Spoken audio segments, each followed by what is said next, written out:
Happy Wednesday, everybody, and welcome back to Wooper Watch. It's me, Mr. Aidan. I'm back. Hello. How the fuck did this man not crash in the airplane? Did not crash on the way back? You know, honestly, it's a long story. I'll save it for later, probably. How did this plane not get shot down? Dude, I was wishing we crashed the whole way back. It Wait, was seriously? terrible. The flight back was so bad. I wanted to die, dude. It was terrible. For context, Mystic was in Japan for the last 2 weeks. If you didn't watch that last episode, we had to get a stand-in replacement, but he's back now. He's here. Yep, I'm back, and I still feel kind of sick, mostly because of that flight. So if you hear me coughing in the background of this episode, or why suddenly I'm not laughing, that's because if I laugh, I start coughing. Did you, like, get into a fight on the plane or something? Did you, like, fight the freaking flight attendants? Like, what happened there? Cyan, listen to me. Try getting on a 13-hour flight when you have a grand total of 2 hours of sleep because you keep basically waking up every, like, hour, and it, like, resets your sleep clock to 0, basically, because you're coughing violently. I just burped in my mouth. Oh my god, that was terrible. I watch a lot of I watch this like British guy who goes on airplanes a lot. He always does first class, and I just assume that's what the long hour flights are like. But you're probably with the common people and you're sitting. Here's the thing: we actually did do first class. Oh, seriously? But you had beds. Basically, what happened is because they screwed us over for the flight going there. We got a whole day cut off of our trip because they screwed up our flight. Wonderful. They delayed our flight to Texas for so long that we had to do the Japan flight the next day to go to Tokyo. So we lost like a whole day for it. But basically in return, we got bumped up to first class to free.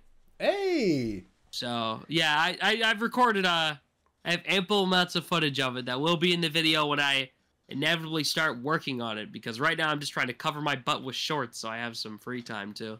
Yes, sir. But, you know, you gotta get that all figured out.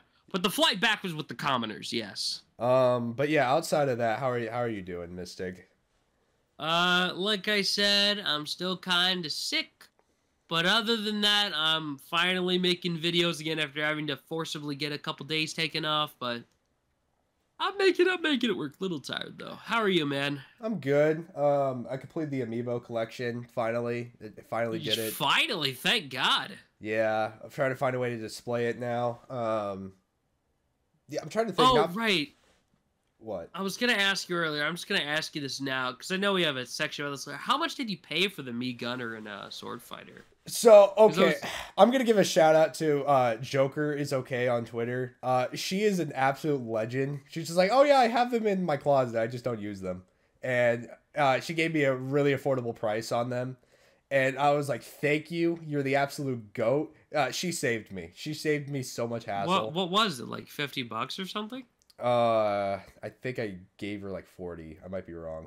That's not that bad. Because what happened, though, is the reason I'm asking this, because literally I was at the Nintendo World Store, and I saw them both in box on the shelf, and I was like, Cyan, pick up the fucking phone! Because I didn't know he got them yet, because I had uninstalled Twitter for the entire vacation. Cyan, I fucking found them! You're like, you're like 3 days late, man. I'm like, shit! Yeah. I don't know. I thought that was a funny story. I just wanted to bring up real quick. I know we have this listed as like later in the podcast, but I might as well bring this up now. Clever transition. But dude, we had a shit ton of amiibo restocks. Like actually insane. Like if I just waited a week, I could have got a bunch of amiibo at retail price. Let me find it real quick. If you give me like 2 seconds. Yeah, if you wanna. I will say though is I'll probably keep talking about more Japan stuff as we go, but I went to the Nintendo store in Kyoto.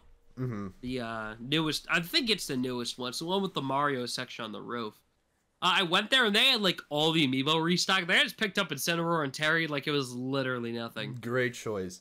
Okay, I got the thing pulled up. All 3 Miis, Pit, Dark Samus, Pokemon Trainer, Dr. Mario. I'm naming like the rare ones, by the way. Captain Falcon, Cloud, Sonic. Guardian, yeah, it's kind of, Ryu as well. I think I saw Ken here too. I think he's sold out. Dude, I wanted a boxed Ryu. I already have regular Ryu, well, he's still here. Hold up. Let me, Ken's still in stock? Well, not Ken. Not Ken. But Ryu right here, $15.99. Really? Go take your shot, bro. I might. Shoot your shot, brother. Problem is, I need to reorganize all my amiibo still because I have a bunch of them in box, so now they need to like dust off, and I still have all mine that were out of box from when I actually opened them. Mm-hmm. So I need to get that all reorganized because I need to get like a whole shelf for how much shit I bought in Japan, dude. I need to get everything like reshuffled. I'm working on that as well. I'm not gonna show it. It's a mess in the sense that it's like too clean. Like it's kind of scary how like empty my room is now behind me. But there's like no plushies, there's no posters, there's nothing behind me right now. Say, aren't you you haven't built the shelf yet, right? No. Turns just out stream it. Just stream it. I know, but turns out shelves are really expensive. And turns out if you're saving for a trip that you're planning to go to like in a couple months. Darn, you're probably right. Yeah. That's tragic. I do want to do it though eventually. I gotta find something cheap where I gotta wait on it. You gotta win the lottery. Yeah. I've just been asking people. I'm just like, hey, do you guys have any shelves you don't use that you want to give to me? I will make use of that shelf. Trust me. Fishing for shelves with an actual fishing rod. Anyways. Anything else going on with you or? Not with me, but for the viewers watching at home, just a funny little thing that you guys might want to know. If you search up Trump Rule 34, you might find some funny things. Just a pro tip from me to you. Yeah. This is the only time we will ever get political on this show. Do your own research. Okay, just for quick context, so nobody thinks I'm trying to No. We're gonna leave it exactly as this was nothing else. Come on, please. Let's leave it there. Fine. All right. So, Fortnite Battle Pass. I just shit out my ass. Okay, so Put it up my PC. I held off on this with Novice because I was like, he's not gonna know what I'm talking about. So let me recap for the past like 2 weeks. Fortnite, Greeks and Gods or whatever. Pandora's box opened up and it released a giant shit cloud to the bottom side of the map, and it came over the map and it engulfed the entire thing. It was crazy, and it brought with it a bunch of cars, like a Mad Max themed season. It is just pure unadulterated chaos, and it's the most fun I've ever had in Fortnite. I don't even know where to start. I will say it's peak. It is so I feel like we should start with the fact that the gameplay is basically completely different by the sheer fact that cars all basically have guns, battering rams, and like bulletproof tires now. Mm-hmm. So that on its own has basically just reformed the entire game's meta to get a car, ram people with your car. It's funny because it's like, this is probably the most controversial Fortnite's ever been. People are comparing the mythic cars to the mechs from Season X. It's that bad. I can see it. So the thing is, I'll just give my take on this balancing wise. I think the mythic cars are a problem. I think there are some issues with them that I think make them a little too strong. Because like if you see a mythic car, there comes a point where like if you see a mythic weapon, you still think I can reasonably fight that. You can take it. But if you see a mythic car and you don't have one yourself, or even if you do have one that's slightly worse than the other one because you got the grenade launcher instead of the gun on it, it's kind of a case of I'm screwed. I need to get out of here even though I have a mythic car. You're right. It comes to a point where it's like, the only win I've gotten so far this entire season, it was literally us, actually. I just, now I'm thinking about it. We won because we got in the other guy's mythic car. We hijacked his car and we just sat in there while he was killing people, and then we took over and destroyed his car. Literally, we hopped in the back of Solid Snake's car, and I guess he just killed himself, basically. It was so good. But yeah, so we literally could not have taken that car if it wasn't a Force Eater. We could not have fought it at all. So I agree with the fundamentals of nerfing the mythic cars. But the regular cars as is, I think they could have served just as is. That's how I see it. There's my take. Right. I should mention the and I'll pull up all the nerfs here, but things have been adjusted and reworked a bit. It's not as fun anymore, but you know, it's whatever.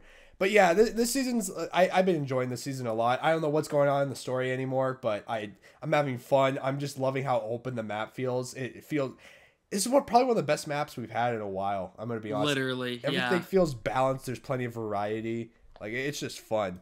I had so much fun. I bought the battle pass with my own money. Do you know how much that says coming from me specifically? Dude. That I went out of my way to buy my own battle pass? And I told Mystics this, but I was like, dude, I do not give a fuck about this battle pass. I'm like level 45 now. And it's not even because I care about the battle pass. It's just because I'm having so much fun. The gameplay is just fun. Sure, it's not the gun gameplay that people want. And sure, it caused the community to split a little bit. But I don't know. I have fun hitting people with my car. Yeah, it's something different and it's something fun. It's like if Twisted Metal was awesome. Yeah.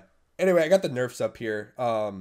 So everything you thought was broken in the game, listen up here. We have unvaulted boogie bombs. The boom bolt's now going to do more. Oh my god. Okay, now let's just talk about this real quick.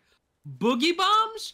I wish they just didn't bother. I know they're working on adding the EMPs back, sure, at least that fits with the theme, but the fact that they just unvaulted the boogie bombs is a band-aid fix. Boo! I don't want to be kicked out of my car and start dancing. Boo!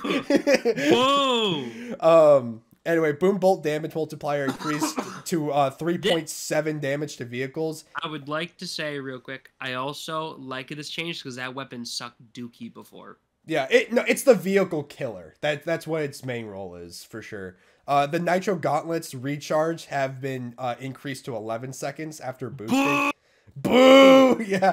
That was my fun weapon. I only use the melee weapons in Fortnite half the time. I know, same. Vehicles have 18% less HP in solos. Only solo queue. Like they still have the same. I kind of like this. It makes them more manageable. They have the same HP in every other playlist. The fire rate multiplier when in a nitro car has been reduced to 1.2 times. I didn't even know it was increased when not using like the machine gun or grenade launcher, but apparently it is. Grenade turret damage to builds, which doesn't really matter to us, have been decreased to 150 compared to 250. Boss cars do. This is probably the worst one. Boss cars do not automatically regen health anymore. On one hand, I'm very thankful for this because it basically solves the problem with them being completely unkillable. But on the other hand, that was also the only thing that made them notably unique. Yeah, I just wish they severely nerfed the health regen instead of just getting rid of it entirely. Like, I feel like they should have kept it, but they should have given like a point like you can't have taken damage for like a long amount of time, so you're definitely out of combat. That's what I would have agreed with. I agree. Like I don't think they should have gotten rid of it. But like I thought it was definitely too fast. Like you could feel like, oh yeah, if they managed to stall out just long enough and drive behind a cliff and then back around, they could come back and they'd be like you could fully stall charged. So easily, 100%. Yeah, but if they made it so it's like you had to be X distance away from player who shot you or confirm kill first, that'd be nice. And then reduced machine gun turret accuracy. This I had to look up what this means, but this is basically more recoil when you're shooting. And then reduce the nitro shoulder bash damage. It went from 75 to 25, I believe now. It was 75 before? Apparently. Down to 25. I'm that might be wrong, but that's what I remember hearing. Oh my god, that's a terrible drop. Like I thought 50 made sense. Dude, I'm just saying, man, Fortnite listens to the competitive sweats. They do not care about our opinion. The thing is, competitive is so boring. God.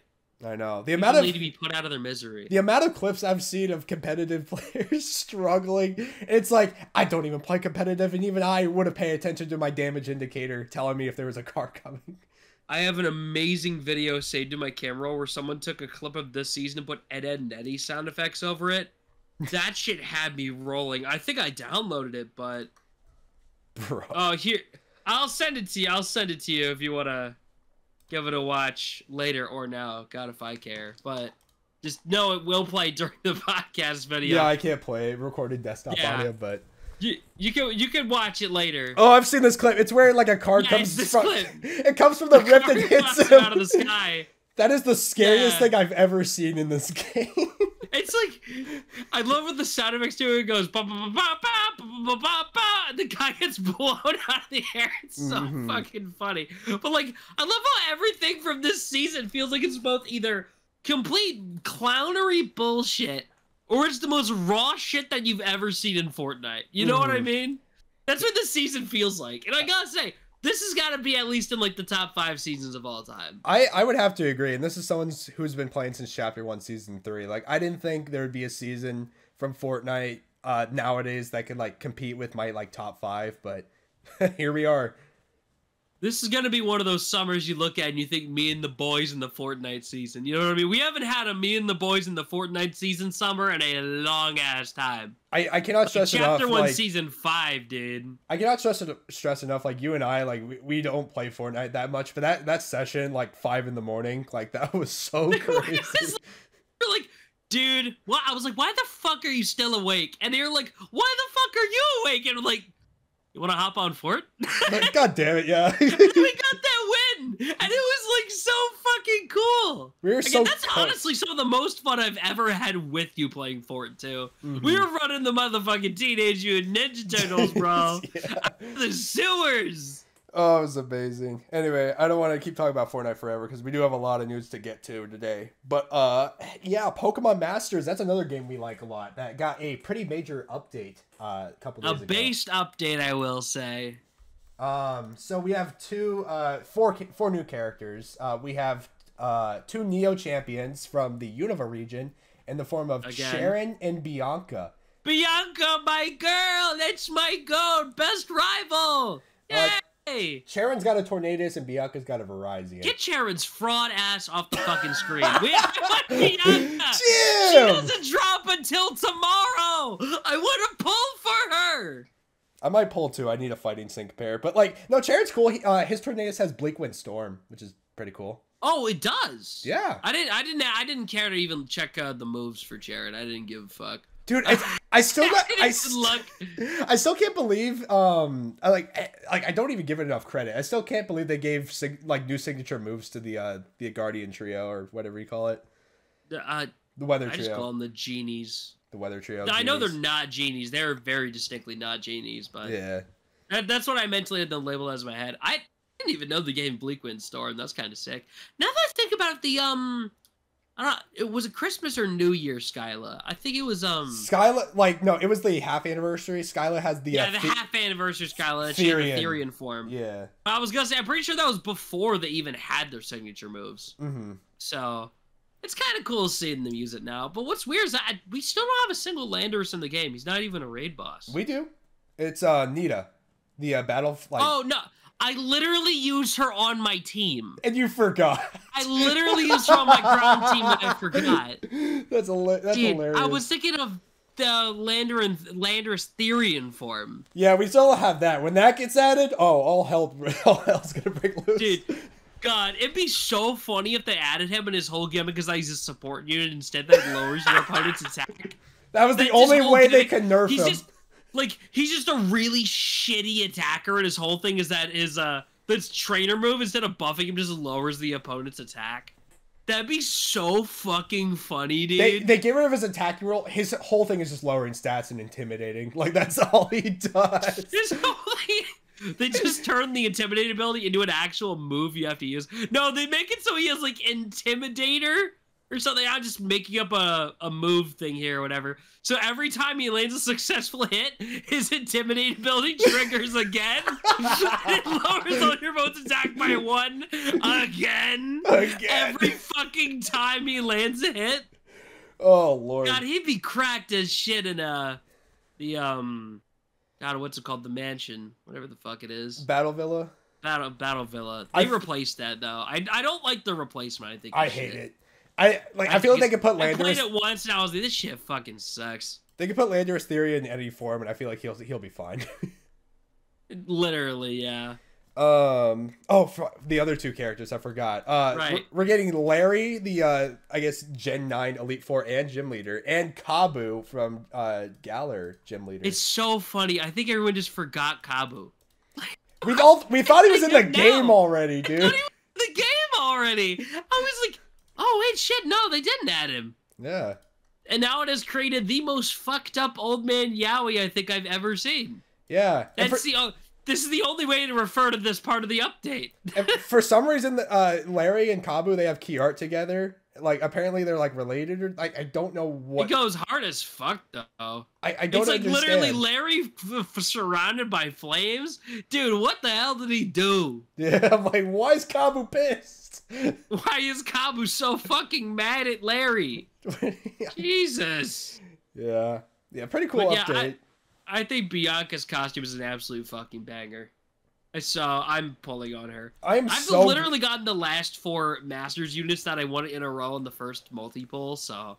I am so glad it's not the protagonist, because, like, they get so much love. I'm so glad it's Cherry and Bianca. They don't have a single alt yet. I know they were, like, teasing it at the end of the... Have you played the story mode? I have not yet. Literally, Hilbert and Hilda don't show up until the very end, where they make a reference to the first steps from Pokemon Black and White. They're like, let's take our first step into the grass.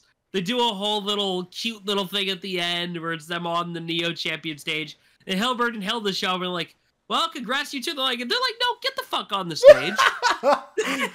Like, we'll take our next step together. Then you take like 1 step off the stage, and then the event is like, wow, that's so sweet. So we're definitely getting Neo Champion alts to these guys in like half a year, right? Yeah. Because I think I figured this out. Because if you pay attention to how much love they've been giving each region lately, they've been giving Unova a lot of love. If I'm gonna say anything, I'm just gonna point out that Unova probably makes in the most money out of all the regions. I would actually argue that even day 1, Unova had more units compared to everybody else.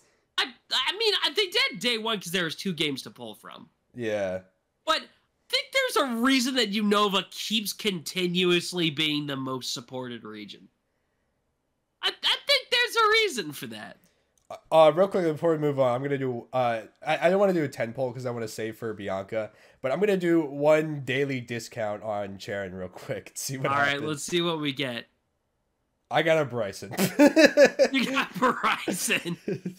God damn it. Okay, anyway. Bryson is fucking tragic. Out of every character you could have pulled, you got Bryson. Oh well. All right. Anyway. A Master Fair banner, no less, bro. Oh my god. All right. The Splatoon 3 idols serving cunt. For lack of a better word. They're serving cunt and they're serving food with it. Well, I guess not the Splatoon 3 idols specifically, but like, okay, have you seen all the outfits for everybody yet? I saw them on Twitter. I thought, wow, Callie looks great, and I stopped looking at the other 2. Okay, so the other 2 pictures there. Let me get the tweets for the other ones. I was gonna say, yeah, Callie wasn't Big Man a watermelon or something? Yeah, he is. I'm gonna say Callie Marie got the W of this update. God damn, like. Oh yeah, they're serving the shit out of that with the food head. I had a moment. I was like, oh. I was like, whoa. Oh god. They got haircuts too and everything. Like, oh my god. Adorable. I love it. And although I will specifically say, Watermelon Big Man is so fucking based. I love that. It is so funny. Also, Shiver Lime Enjoyer. This is the most credit I will ever give to Shiver in my entire life. Yeah. Man, for once, Marina and Pearl aren't like... I love their outfits, don't get me wrong, but for once they're not like destroying the other 2 idols. Like, I think Callie Marie got the W this time around. I don't know. I'm not feeling the outfit for Pearl and Marina. I love it, though. What Splatfest theme is this for? We don't know yet. Oh, this is just the next, whatever the big thing they're teasing is, huh? Yeah, this is just Summerfest in general, just the outfits, what they're going to wear. All right, radical. So something's going down. Yeah. Yeah, I still think the Shiver Fry Big Man outfits are the worst, but Big Man Watermelon does carry it. I'm going to say I think Off the Hook fucked it up this time. What's wrong with them? I don't know. I just don't like that outfit. I don't think it works for either of them. I mean, it's literally their same outfit, just Marina's wearing the like visor and Pearl's just wearing a hat. Yeah, I think the visor and the hat really just take away from it. I think both of them kind of look like shit. I mean, Marina's the visor is like passable. I was like, that's Marina's thing though. Like, if anyone were to wear one, she would. Like, I know she would, but the thing is, I think the hat looks really fucked on Pearl. It looks too big. I'm pretty sure there's fan art of her wearing an M. Perry hat, though. Or not fan art, like official art. I still think the Fruity Bunch. The Fruity Bunch! Is pretty good. That's what you're Jesus gonna call Christ. them. Oh my god, they're 2 more short of a fruit basket. Jesus. No, Big Man is the fruit basket. Big Man is the whole ass basket, bro. He's carrying them. All right, we gotta move on. We're almost 30 minutes in. We're not even halfway through the news. Who cares? We can just enjoy. All right. I didn't look too much into this, but I don't know if there was build up. The amiibo restocks. I already talked about it at the beginning. I don't know if they talked about it like prior, but like I just scrolled through Twitter one day and I just see Lego Zelda, like the Legend of Zelda. I'm the Lego expert. All right. So here's my Lego thoughts on this. Usually Lego doesn't like tease things for the adult sets because the way this set is working, because everyone's complaining. For those who don't know, the Lego Legend of Zelda Great Deku Tree set costs $300 because of 4 minifigures. You have Breath of the Wild Link, Breath of the Wild Zelda, and you have Young Link and Adult Link from Ocarina of Time. There's 2 ways to build the set. One of them is the tree from Breath of the Wild, or you could break it all down and restart from scratch, and you get the one from Ocarina of Time. And that one also comes with Link's happy little house from the woods. Oh. If you build that one with the extra pieces, yeah, it's pretty silly looking. I'll send you a picture.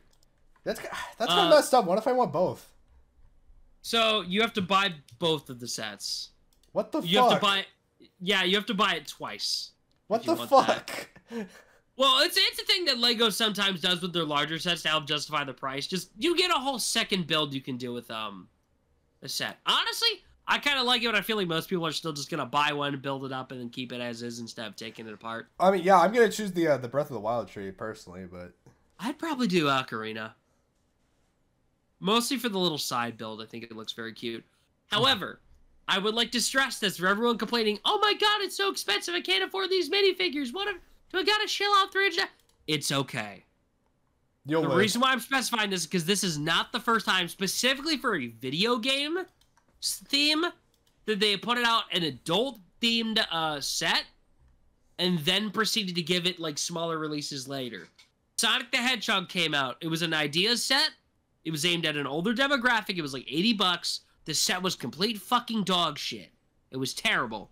But it sold enough that it was like 2 years later, I think it was, they put out an actual proper priced and set out line of Sonic sets with actual minifigures and stuff. This is starting with custom molds because it's not an idea set. But TLDR, it's okay if you skip the $300 Great Deku Tree set. This is already sold out on Lego.com for pre-orders. This theme will be getting more sets later that will probably be cheaper. So, it's okay. You guys can wait on the Great Deku Tree. It's fine. Me personally, I might get it. Has the Lego Pac-Man dropped in price, actually? Have you seen the Lego Pac-Man set? No. Did you not? You just didn't know about it, huh? This is news to me. I mean, that sounds like it's easy to do, but... It's okay, it's still like $300 for this. I mean, okay, like, I've seen what a Lego Pac-Man is. Whether or not it's official or not, that's here or there. It's basically an official sort of fake arcade cabinet thing. I consider getting it, but it's still like $250 on Lego's website. I'm not betting on this one getting a full wave because this one is still showing up in stores. It's kind of becoming a shelf rotter right now. So I'm not betting on a full wave of Pac-Man. However, I would buy the little side build that comes with it for like $20, honestly. But they won't sell it like that. So, you know, biased. It's pretty cool. So, the fact that the Great Deku Tree is already sold out, we'll probably get a full Lego set eventually for Zelda. So you have your little $20 ones. I'm gonna give it some space though, because Animal Crossing came out recently. But you know. I hope we get a Sheikah Tower Lego set. Shit, that'd be fucking awesome. Yeah. It'd probably be pretty pricey. I would buy it. I mean, what if it comes in different variants depending on how long it is? I don't really have anything specific because I'm fucking weird and my favorite Zelda game is Hyrule Warriors. Yeah, however, I do hope we get some stuff from A Link Between Worlds. I would like to see... I love that game. Something from that game. And also, I want to see a Lego Midna figure at some point. Oh, me too. Which form? Probably Imp. Yeah! I know you're saying it because you're a freak. But I'm specifically saying because I want to see how they handle the Fused Shadow as a headpiece on a minifigure. I love this inside joke. It's terrible. It's fucking abysmal. But I will say I could see them maybe basing all the sets on like a Just Breath of the Wild for the smaller sets. But it wouldn't shock me that if the theme does well enough, because keep in mind, Mario immediately had blind boxes. There are basically like mini sets for each enemy. So it would not shock me if at some point we got like a Zelda minifigure series for because like I don't think they're gonna make a set based on Link's Awakening, but they do know a minifigure of Marin would probably sell. You know what I mean? I'm just saying, like a Link's Awakening like theme set, like a couple of them, like wouldn't be that hard to do. Like it's stylized, like you can literally put it in Lego form and I wouldn't even notice. Okay, I should have used a different example. They won't do a Spirit Track set, but they could do fucking Alfonso. I don't know. Alfonso! No, when Alfonso's in the battle, Lego Alfonso will take over the train. Yeah. Lego Alfonso, leave it to me. All right. But yeah, you get what I'm saying. Right. Moving on real quick. We can like skim through this real quick. I just wanted to throw it on here because I thought it was interesting. Moana 2, the teaser trailer got announced. I think you and I watched it at the same time. We literally watched it in call together, and both of us were like, "Yeah, we have no thoughts about this." Yeah, I forgot it was called the teaser trailer, but like this, yeah, it didn't tell me anything. Like it, I guess it looks better. That's really it. I guess The Rock is still in it somehow. Yeah. He's just like, ooh, chicken or bacon and eggs? Oh my god! Like, what? It's so fucking sad. You had nothing better to say for this trailer. Bacon and eggs? Road snack! Shut the fuck Shut up. Jesus Christ. Aren't you involved with the WWE again now? You have better things to do. Damn! Dude, you have like actual hobbies again, dude. You don't have to do this. You realize the movie wouldn't sell if The Rock wasn't there.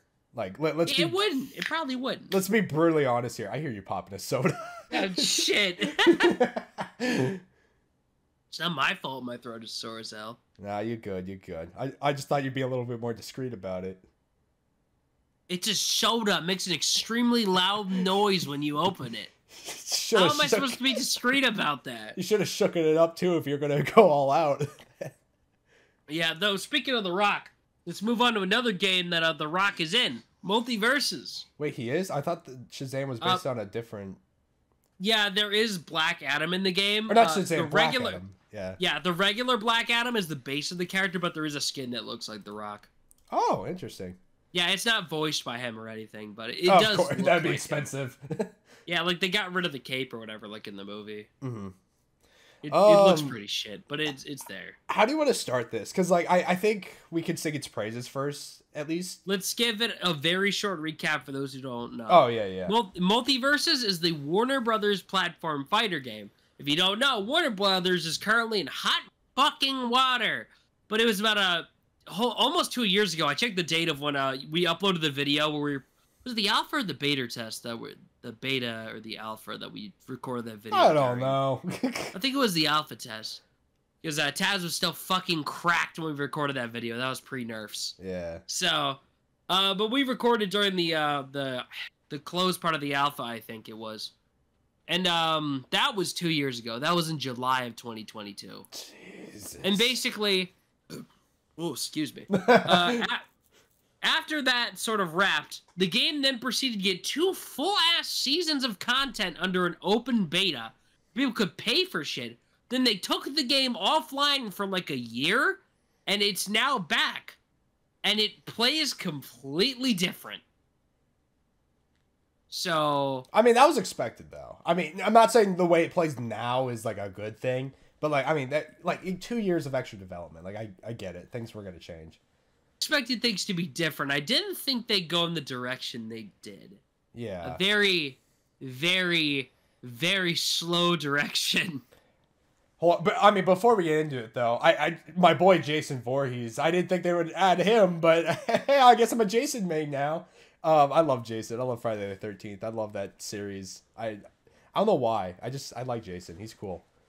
I am still playing Taz because he's the only character on this roster. I swear to God, the reason I like Taz so much is because it feels like they took, like, the way Pac-Man's moves interact with the opponent, or at least as general, like, air attacks and all that, but specifically made him work like Wario, if that makes any sense. Yeah, I get that. It's like, it feels like if you glued half of Wario's moves and half of Pac-Man's moves onto the same character, and I fucking love it. It probably helps still that playing Taz. It probably helps that Taz isn't as technical as Pac-Man either. Yeah, it's definitely more simple. Because some of them, specifically like the down air, is like, this is what I wish Pac-Man's down air was. Multi-hit that actually spikes on the end. I'm shocked Pac-Man's doesn't spike. I'm still fucking mad about that. Why does that shoot to the right? But, I digress. I'm still playing Taz. Yeah. My boy. I don't know how much you put in, but I've been playing for a bit as well. I unlocked the banana guard. That is my proof of me logging on more than one day. I got him yesterday. Yeah. Speaking of which, I love the banana guard. I know everyone's giving hate. He's like, oh, where's Marceling? Where's Ice King? Man, shut the fuck up. I love banana guard. I mean, it makes sense that banana guard's in because of the assist trophies that they had during the. I haven't gotten a single one in a match in this version. Me neither. But in the first run of the game, they had sort of assist trophy option button thing that only had like 3 results on it. One of them was banana guard. So the thing is, he's already rigged up. He's already modeled. I'm not surprised they put him in as a little login bonus kind of guy. I think that makes perfect sense to me. Like, I understand why people don't like his inclusion, as in like, oh, it takes the spot of another character. But the thing is, he was basically done. They just gave him some bandana waddle dee ass moves and we're done with it. Yeah, I mean, it's not like a post-launch. Dude, if it was like, if they announced him now, like, that would Yeah, if they said he was, like, coming later, I'd be having a fucking problem with it. But because it was just a little, hey, here's this funny little fucker we whipped up. You want him? Yeah. He's just a funny little guy. I don't know. Like, I feel like if you told me, it's like when Death Battle announced Goku versus Superman 3. Like, yeah, when you told me about it, I was kind of pissed. But then when I actually saw it in action, yeah, okay, it's kind of funny. To me, the most sense it makes, it gives the same vibe as Piranha Plant being in Smash Ultimate. Oh, 100%. How he was kind of the pre-order bonus character where it's like, hey, if you show up early or get this goofy little fuck who doesn't really fit usually. That's a great But it's comparison. like, hey, he's here. I feel like he's just the kind of the Piranha Plant of this game. Except, like I said, he plays like Bandana Waddle Dee. Exactly how I'd feeling Bandana D would play if he was in a shit video game. I think I told you this already, but like I tweeted in another server. I typed in another server. I'm just like, man, you can't be mad at this character if you wanted Bandana Waddle Dee in Smash. You fucking hypocrites. And I got destroyed for that. This is why I'm welcoming him with open arms, because I am a Bandana D supporter. He's hype in Smash Flash too. Me too, yeah. Thing is, I tried to play Banana Guard when I unlocked him. Bandana Guard. Dude, I'm so sorry. I'm so fucking tired. I tried to play as him, and the thing is, it's like, this is a character that I like his moveset in concept, but I think it would work a lot better if this game was running on 2x speed. Yeah, like that's kind of the some main... of the other characters in this game. Oh, sorry. Sorry. I was gonna finish this up real quick. My thoughts on this. It's like, because I'm mixed on the game speed right now, because I think it is definitely way too fucking slow. But I think Taz specifically feels like I played a couple characters on the roster that I already had unlocked, and I was like, damn, everybody feels slow, but Taz feels exactly like he did before. Like, did they forgot to turn him down? It's yeah, that's the like 2 main things that people are having problem with. It's the game speed, and for some reason on solos the camera's like so zoomed in, like you could see literally everything. And it's like, what? the FNAF sister location opening. With all due respect, some of these design decisions we're really unsure about. Could you please explain them to us? Exactly, dude. Oh my god, why is it so slow? Dude, somebody like posted a GIF. It was like the Monsters Inc. Like when they were sneaking around the library, they're just like Smash players waiting for their inputs to go through.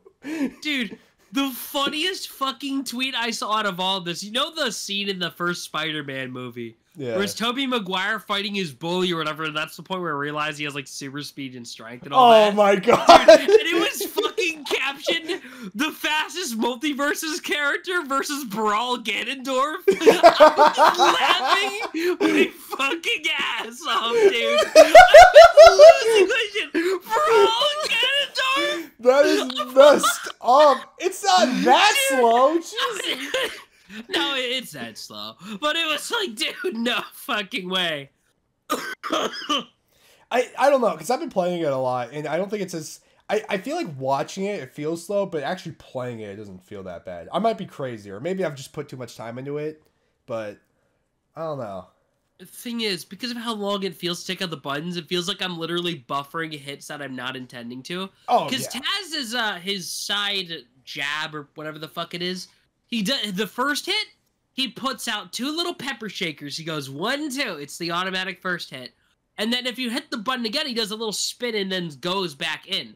The problem is that with how fucking slow the game is, and how slow the animation is, I can hit the first 2, see the opponent gets launched backward instead of forward for some fucking reason. I can turn Taz around for the second hit of the combo. I can fucking turn him around mid-jab combo. That's crazy. How fucked up is your game that you can do that? Why can I do that? It feels like Smash Brothers Online, honestly, but like 20 times worse. The worst part is that it's the funniest part about like this entire thing is I think the netcode is probably better than Smash. Oh, it's dude, just the I can get a match in slower. like 2 seconds. It's awesome. I'll give credit that 2 seconds to get to a match. It's great that your netcode is awesome, but it still feels like you're playing with a shit connection, even though it's running fucking perfectly. Mm-hmm. Like, guys, you were so close.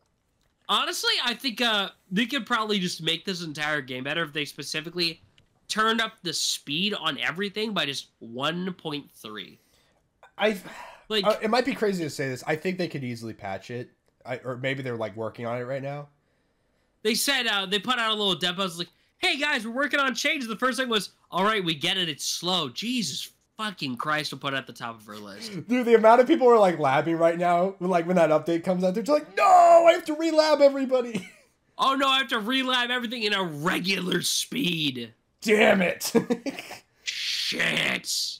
I have to play the game normally?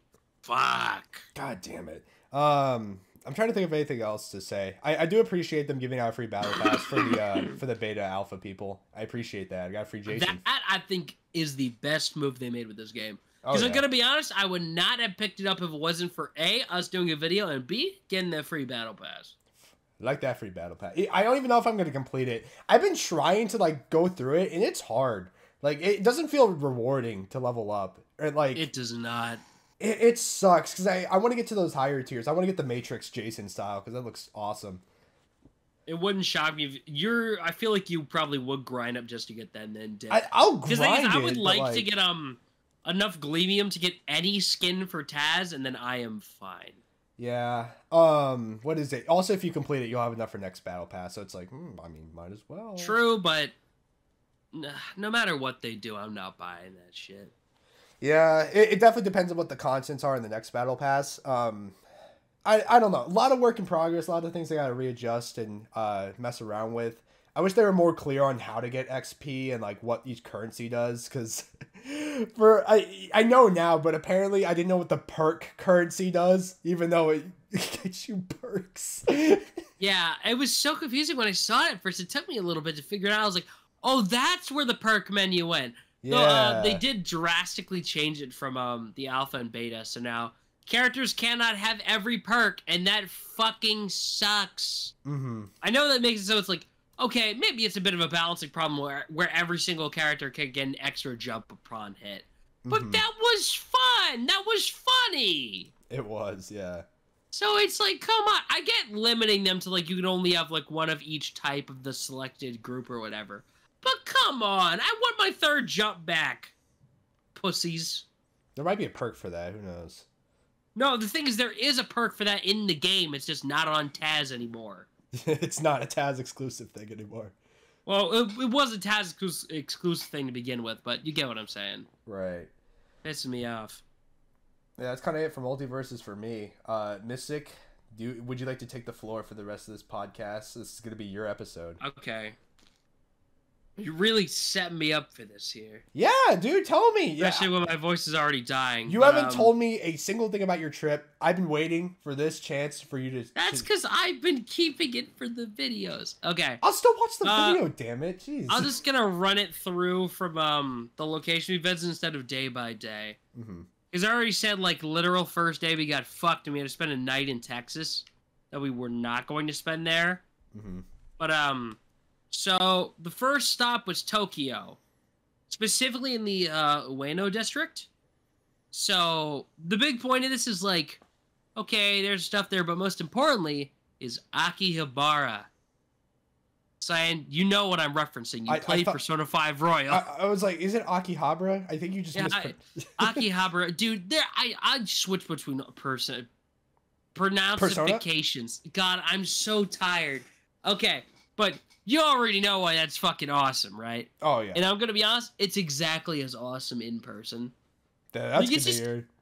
Every single fucking street. It's arcades everywhere. Granted, a lot of them are very similar. It's usually a couple floors of crane games, a lot of gachapon stuff, and then a shit ton of rhythm games. And also a lot of Gundam and Fate. Like, Fate is in the...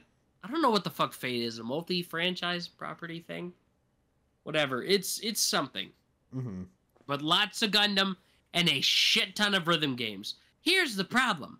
My family, or at least I thought, wasn't really a big fan of rhythm games. My brother and my dad specifically much preferred the arcades at home. I think there's something wrong with them.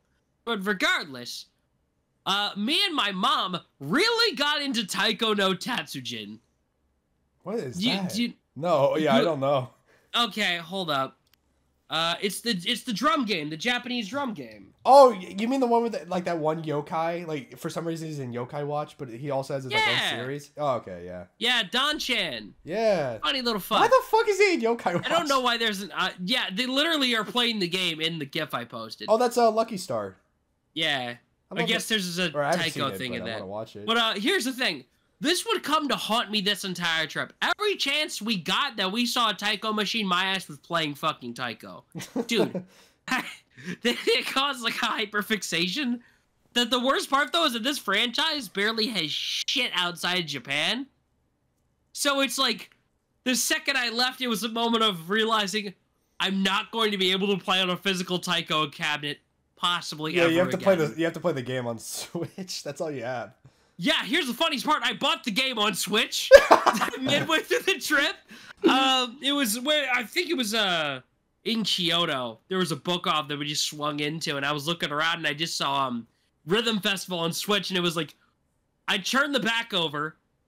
I can't read any of it. It's in Japanese, and the only words I can make out are "last surprise" and the colors for the video game tracks. I'm like, no, it wasn't "last surprise." It was fucking. Life Will Change. That's what it was. Oh, but it's just like fun song to play. It's pretty fun. It's pretty fucking good. I gotta be honest. The main selection of tracks for it, there's some bangers like the first Jujutsu Kaisen opening.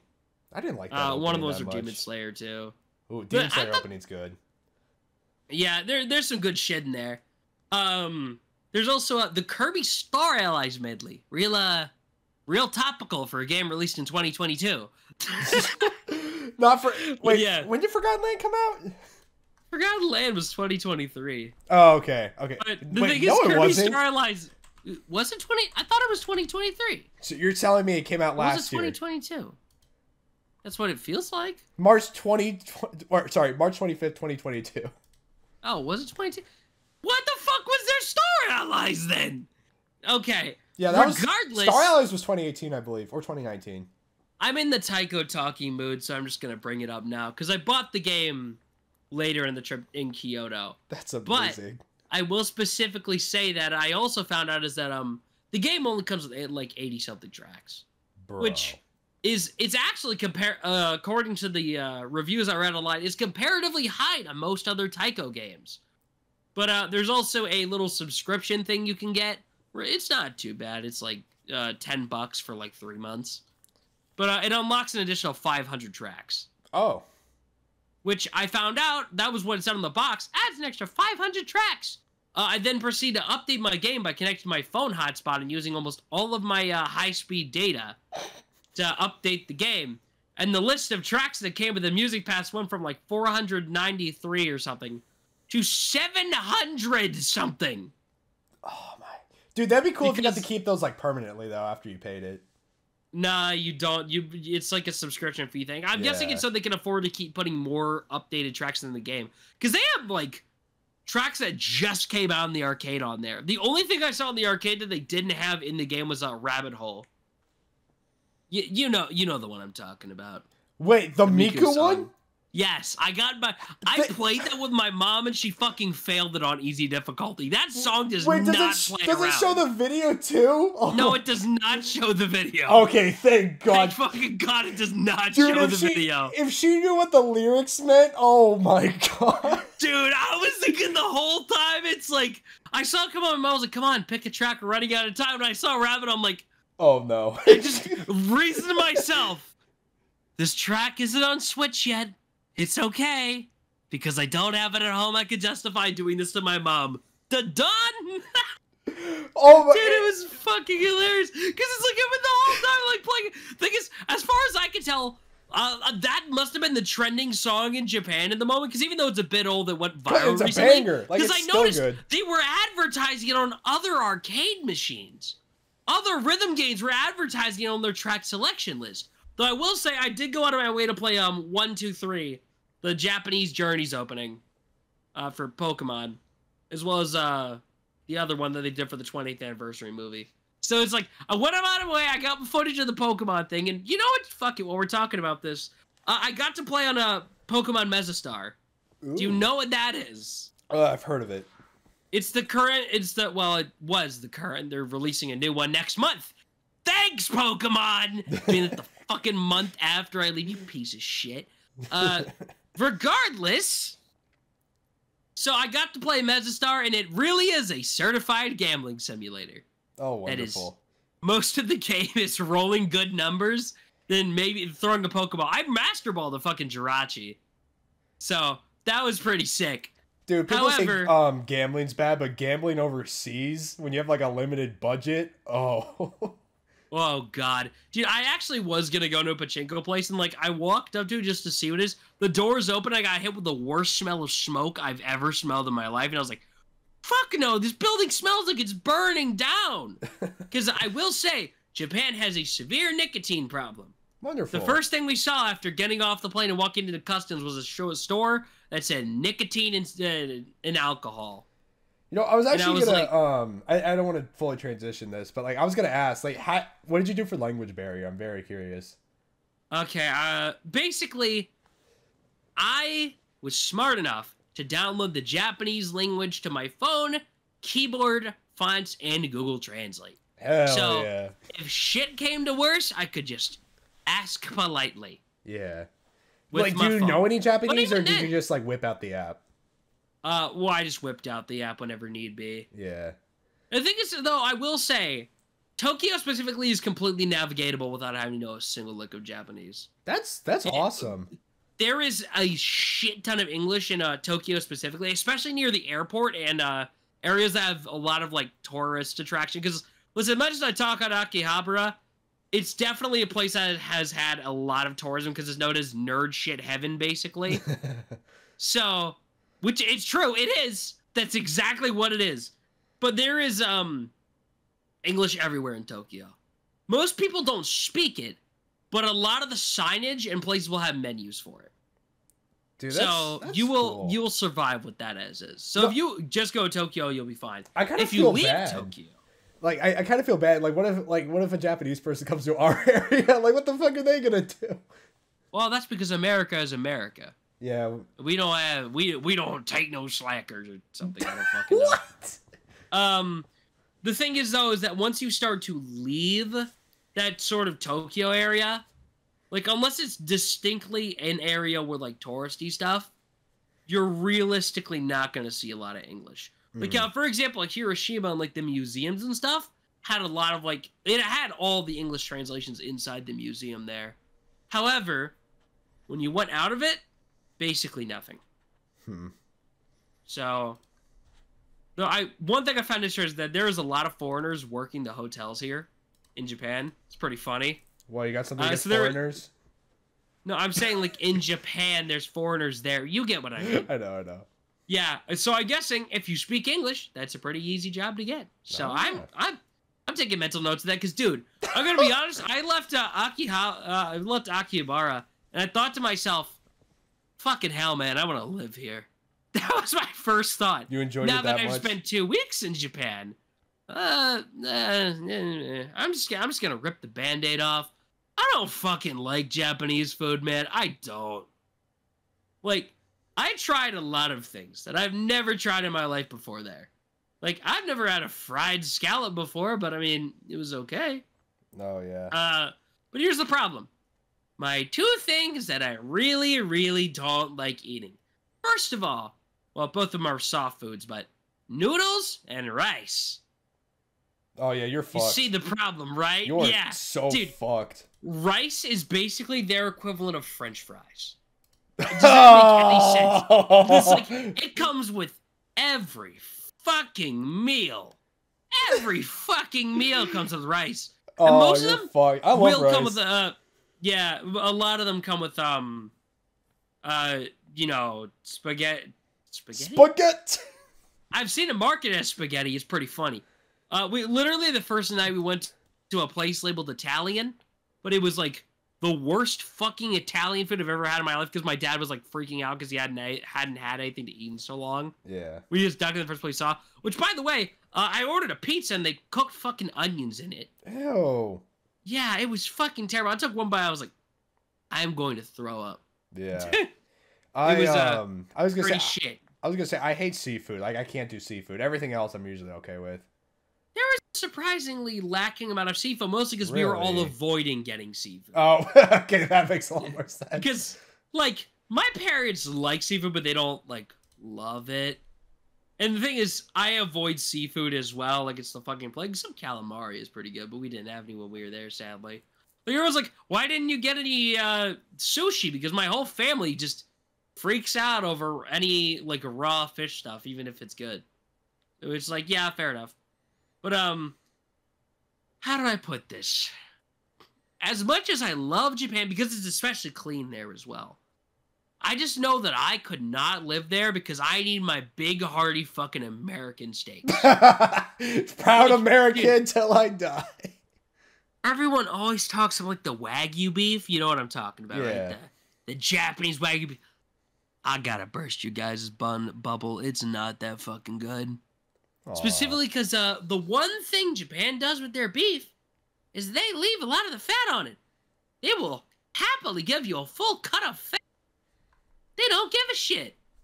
Dude, we went to this one beef bowl place on recommendation from the guy in the hotel who spoke like full English. He was like, yeah, I'm from Louisiana. I'm like, nice. So he recommends this one spot. So we go there. Worst meal we had of the entire fucking trip in Osaka, dude. Oh my god. People always say, like, Osaka is the food place in Japan. No, it fucking isn't. Or at least wherever the hell we stayed to go to Universal Studios, it sure as fuck wasn't. But, yeah. Rapidly veering off course. No, you're okay. This is your time to shine. Just moving on from Tokyo real quick. The second place went to is Matsumoto. Definitely a more under the radar kind of town. Very small, but here's the thing. Specifically there is they have a lot of onsens. But, we specifically booked a fancy-ass hotel, so we didn't have to deal with, you know, getting naked with other people and stuff. We booked this fancy-ass 5-star hotel, premium room, where we get our own private one in our room. Yeah, like the standard in America, but... Yeah. But it's like, it's the thing is basically like you get your own tub in your room with the proper flowing up spring water that's heated and everything. Oh. And it was majestic, dude.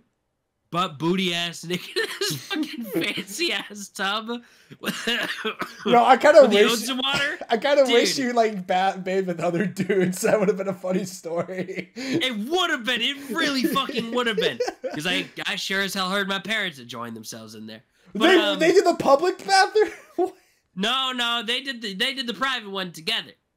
Oh. Knowing them, I don't think they fit in at the same time, but you know. Well, I mean, okay, well that's okay. I mean, obviously they did things, but it's not as funny as doing it with random strangers. Yeah. Okay, but here's the thing. No, I will say I stayed in that tub long as fuck, bro. I went to bed late as hell that night because I finished watching. I was catching up Delicious and Dungeon in the tub because there had been an episode out the last night, and I was like, hell yeah, I'm gonna keep watching it. So I finished it and I wrapped it. I put down my phone and I was like, I just walked over and just opened the door, bare booty ass naked, looking out over this town, completely shrouded in darkness with the lights. I'm like, fuck, man, I love life. Wait, you walked in on your parents? What? No, I'm saying I took my own turn in there eventually. Oh. But I opened, because there was like a door where you could look over at the, basically a separate balcony from the onsen spot, or it basically gave you your own window if you wanted to look at it. It was a door instead of a window, but you get what I mean. Yeah. And I was like, shit, man. Maybe it's the heat getting to my head, but this is nice. Dude, it was, like, my Instagram story is like, yo, guys, we got his own fucking hot tub in there. And then literally the story I posted after that was, do you ever think about how one difference an hour can make on your entire perspective on life? It was like, damn, bro, what fucking happened in that hour, bro? What fucking happened to you? I went from being like, oh, yo, hot tub, look at this fucking view. I can sit in front of the hot tub, the onsen, bro, to, oh my God. Oh my God. My perspective has been irreversibly altered. I see the world in a different light now. But we also hit up this little fucking mountain town close by that was there. I forgot about, I think it was called Narajuku or something. We went there. It was kind of walked around and then we missed the train to get back. Yeah. Fun. Very interesting experience. That's kind of how we figured out how the road lines works. You guys seem to have a big habit of just getting fucked over by like planes and shit. Yeah, it happens. And then we also went, after that, we went out to Kyoto. You know, it's, gonna be completely honest, Kyoto is not all it's cracked up to be. Aw, was it like dirty there? Like, it wasn't the fact that it was dirty. It's just still an incredibly nice town. We literally did BRBO, where it was like a traditional Japanese house. I was the only one who actually slept in the tatami mat. Well, my brother did too, but he had his own room because this is the point where he got severely sick. Oh, another thing I should probably mention real quick is that I was gonna go and, for Kyoto, I was gonna say that, oh yeah, we also had a Pokemon Center then, but I forgot to tell the story about what happened in the first round at Tokyo's Pokemon Center. So we had two of them. We hit the Skytree one, and we hit the Tokyo DX one. I will get to Tokyo in a sec, DX, but I want to talk about the Skytree one. Do you know what the hell the Skytree is? I mean, it's giving me like White Tree Hollow vibe from Black and White, but it is nothing like that. It's arguably more like the city instead. Basically, it's how do I put this? It's just a giant spire. Basically, it's really high as hell in the air. Google a picture if you need it. But basically, went all the way to the top, and it was an amazing view from up there. Considering this is one of the Skytree in Tokyo. We went all the way up to the very tippy top floor. Because it was like looking out. Yeah, it's high as hell up there. But it's taller than Paris. Yep. But we like looked around the entirety of Tokyo, and that's what it really said. It's like, holy shit, I'm here. And it was also the point where I checked my phone and was like, wait, isn't there a... And then I checked and I'm like, oh shit, there's a Pokemon Center right next to here. So it's like, I was like basically begging my parents to go check this place out before we left. But the thing is, when we got out, that Pokemon Center closed in an hour. We had no fucking idea that it was basically right next to us. But Google Maps was being a shitter and kept pointing us in all different directions. So we spent way too long trying to figure out where the fuck the entrance to this mall was. And we finally get in, we're like trying to figure out which floor the Pokemon Center is on.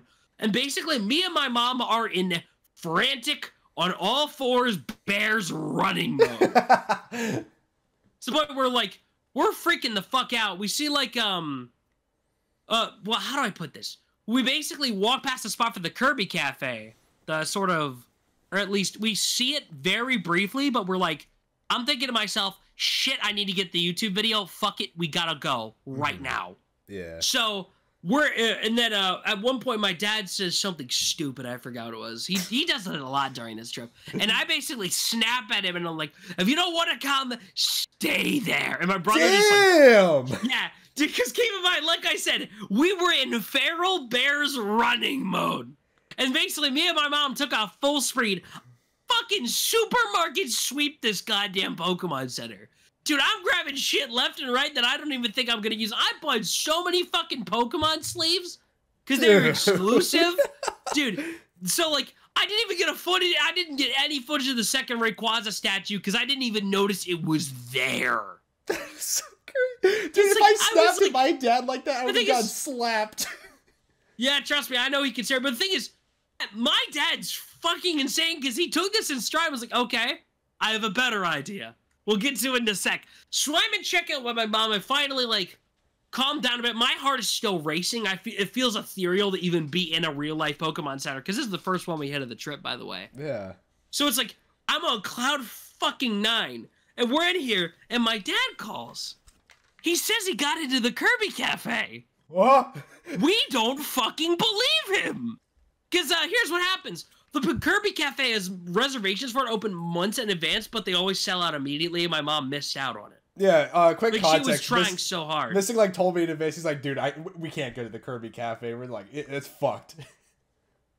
Yeah, basically, we fucking missed it, and we were like, shit, it's over.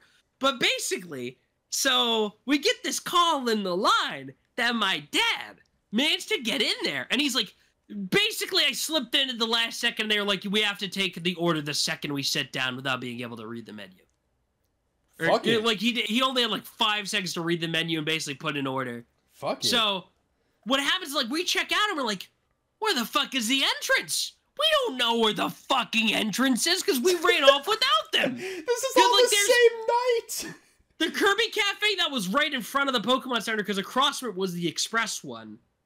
Where it was like, there was a couple things you could just buy on a whim and there was some merch you could get there. But like, he got into the thing with food and he ordered me the Kirby burger without cheese, which legally I'm not supposed to be able to post pictures from, but I never signed anything to get in there, so they don't legally bind me. I hate that rule. You should be able to do that, but I don't fucking know. Stupid. I just didn't want cheese on it. And here's the thing. So like, I'm getting in there and it's like, it's rapidly settling in that I'm inside the Kirby Cafe because I had to run there. My heart's still beating at a mile a fucking minute. Excuse me, my voice is still a little fucking You're okay. But yeah, so the vibes were fucking immaculate. I was looking at, like, the food was, like, literally came out the second we sat down, basically. Well, me and my mom got back there. And because my brother and my dad was like, yeah, the vibes are, like, crazy. Like, it's like, I'm like, holy shit, I'm in the real place. So I'm sitting there just, like, kind of taking it all in, you know what I mean? And I finally bite in the burger. It's complete fucking dog shit. That's why they don't want you to take a picture. It's so fucking bad. My dad could not finish his and he got the Waddle Dee one. But I mean, it's got Kirby's face on it, though. You know, that's the appeal. I finished that whole ass burger, by the way. I finished it in like 5 seconds. It was complete shit. Was it expensive? God, was it satisfactory? Oh no, it's expensive. It was expensive. Why else do you think reservations are? You gotta pay for your fucking reservation from scalpers half the time. Jesus. But basically, we got in there. It was like I ate that burger. I didn't touch some of the other stuff on that plate, but I ate most of it, and it was not good. I'd argue it wasn't one of the worst meals we had on that trip. I certainly had worse at places, but it was not what I would call good.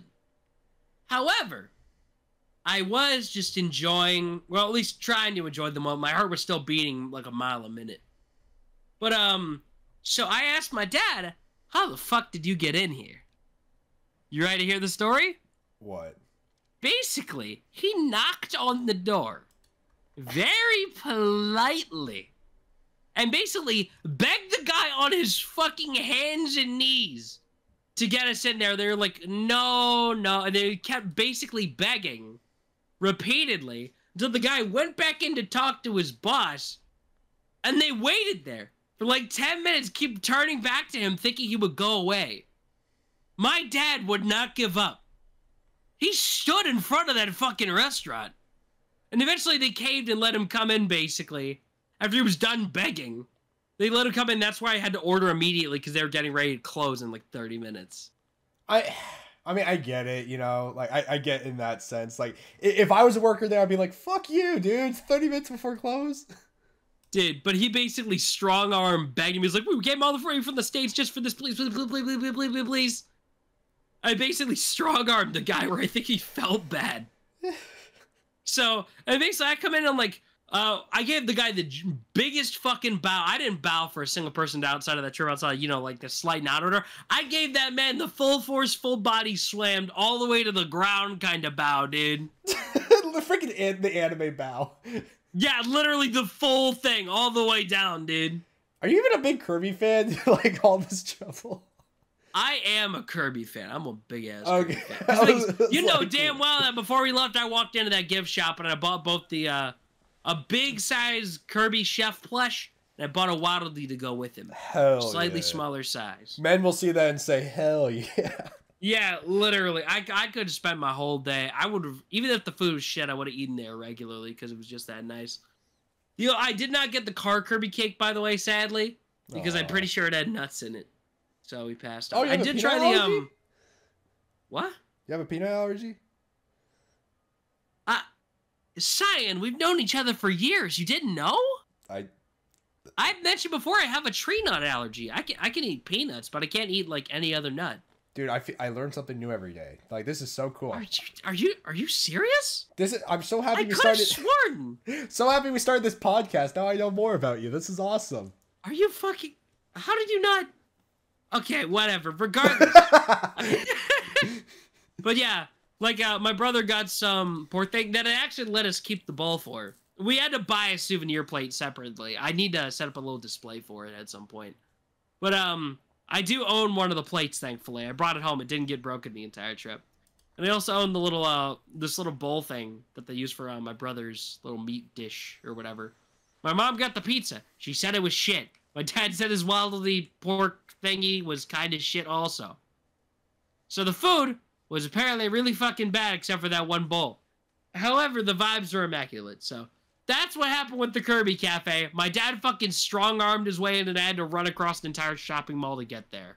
Mm-hmm. Worth every second. Minus the burger. I'd still say it was worth it. It had Kirby's face on it. It had Kirby's face on it. Just to also mention the DX Pokemon Center real quick. This is the much bigger one in Tokyo. The only other one that's like about the same size as the Shibuya one, which we sadly missed. I'll get to Shibuya in a minute. Mm-hmm. The Shibuya incident, as they say.